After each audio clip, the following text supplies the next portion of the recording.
স্বাগত। আজকে আমি তোমাদের কাছে উপস্থিত হয়েছি আমার ৮ নম্বর প্রকল্প ডেঙ্গু এবং সমাজের প্রভাব নিয়ে। এই ভিডিওতে আমি তোমাদেরকে বলবো যে ডেঙ্গু কি, এই রোগটি কিভাবে মানুষে মানুষে ছড়ায় এবং এর প্রতিকার কিভাবে করতে হবে।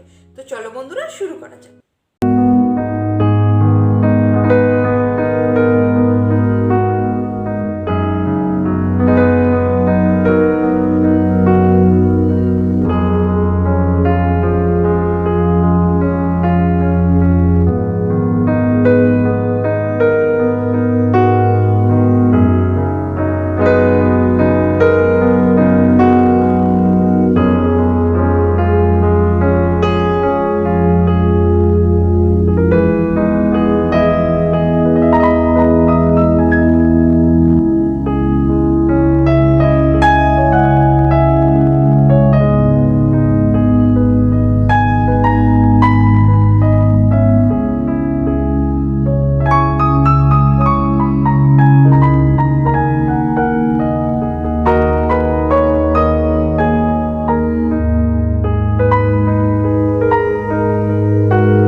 একটা কথাই বলবো, যদি তোমাদের ভিডিওটা ভালো লেগে থাকে তাহলে অবশ্যই লাইক করো, বন্ধুদের সাথে শেয়ার করো, যাতে তারাও এই বিষয়টা সম্পর্কে জানতে পারে। কমেন্ট বক্সে জানিও যে ভিডিওটা কেমন লাগলো এবং চ্যানেলটাকে প্লিজ সাবস্ক্রাইব করো। তো ধন্যবাদ বন্ধুরা, আজকের মতো বিদায়।